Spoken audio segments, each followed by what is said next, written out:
अस्सलाम वालेकुम।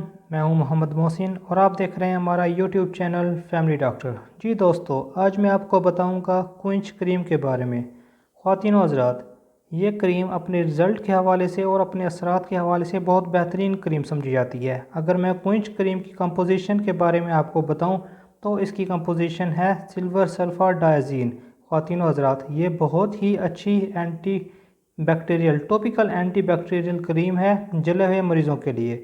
अच्छा, ये पैसों के हवाले से भी सस्ती क्रीम समझी जाती है। इसकी कीमत 60 से 70 रुपए के दरमियान है।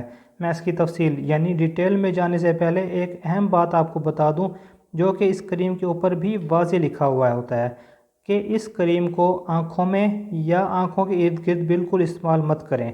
आइए अब बात करते हैं इसके यूजेस यानी इस्तेमाल के बारे में। अगर आपके घर में किसी फ़र्द का कोई हाथ, पाँव या जिस्म का कोई हिस्सा जल गया है और आप एमरजेंसी में किसी डॉक्टर के पास या अस्पताल नहीं जा सकते, तो उस वक्त क्विंच क्रीम का इस्तेमाल बहुत ही मुफीद और फ़ायदेमंद साबित होता है। लेकिन अक्सर लोगों में या घरों में देखा गया है कि बहुत से लोग जलने वाले हिस्से पर दांतों वाली पेस्ट यानी कि टूथपेस्ट का इस्तेमाल कर रहे होते हैं। ऐसा करना गलत है, बल्कि आप जले हुए हिस्से को और ज़्यादा मुतासिर कर रहे होते हैं और ख़ुद को और ज़्यादा तकलीफ़ पहुंचा रहे होते हैं। होता यह है कि जब आपका जिस्म जल जाता है या झुलस जाता है, आप उस पर दांतों वाली पेस्ट लगाते हैं और डॉक्टर के पास जाते तक वो क्रीम आपके ज़ख़म पर सूख जाती है यानी कि ड्राई हो जाती है। तब डॉक्टर उस जगह को साफ़ करता है किसी चीज़ की मदद से, तब ज़ख़म और ज़्यादा गहरा हो जाता है और इन्फेक्शन भी बढ़ने का ख़तरा होता है और आपको तकलीफ़ भी और ज़्यादा पहुंच रही होती है।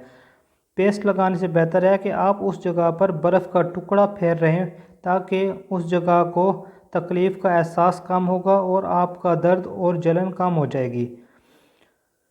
फ़र्ज़ करें आपके जिस्म के किसी हिस्से पर कोई गर्म चीज़ गिर गई है। मिसाल के तौर पर गर्म दूध गिर गया है, गर्म चाय गिर गई है, गर्म पानी गिर गया है, या किसी बर्तन से आपके जिस्म का कोई हिस्सा जल गया है, या डायरेक्ट आग से आपका जिस्म जल गया है या झुलस गया है, तो आप जले हुए मुतासरा हिस्से पर फ़ौरन क्विंच क्रीम लगाकर लेप कर दें और हवा लगने दें। इससे ये होगा कि आपके मुतासरा हिस्से पर इन्फेक्शन या जरासीम नहीं फैलेगी और 2 से 3 दिन तक ठीक हो जाएगा या ठीक होने लग जाएगा। अगर जिस्म का कोई हिस्सा ज़्यादा जल गया है तो क्रीम 2 दिन में 2 से 3 दफ़ा लगाएं, और अगर जली हुई जगह पर कोई छाला या उभार बन गया है और उसमें पानी भर गया है, तो उसके लिए आप साथ ही कोई एंटीबायोटिक सिरप या टैबलेट का इस्तेमाल करें। मिसाल के तौर पर ऑगमेंटन 625 mg वाली टैबलेट का इस्तेमाल करें बड़ों के लिए, सुबह और शाम 1 गोली। अगर कोई बच्चा है तो ऑगमेंटन सिरप का इस्तेमाल करें, 1 चम्मच सुबह और 1 चम्मच शाम। इसके अलावा कुछ डॉक्टर वेलोसेफ्स कैप्सूल या सिरप का इस्तेमाल करवाते हैं, या इसके अलावा सेप्ट्रॉन टैबलेट या सेप्ट्रॉन सिरप का इस्तेमाल करवाया जाता है। मज़ीद आप अपने डॉक्टर से लाजमी रजू करें और अपना परमानेंट ट्रीटमेंट करवाते रहें। जी दोस्तों, अगर आपको मेरी ये वीडियो पसंद आई है तो लाइक और कमेंट ज़रूर करें और अपने दोस्तों से भी ज़रूर शेयर करें ताकि उनकी भी हेल्प हो सके। मिलते हैं अगली वीडियो के साथ, तब तक के लिए इजाज़त दें। अल्लाह हाफिज़।